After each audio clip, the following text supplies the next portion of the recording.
just here to check into my... Oh, you should be shot.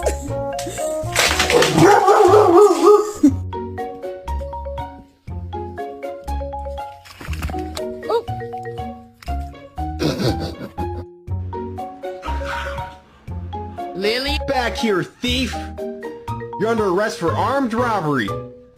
Can't escape the law, pal. What do we have?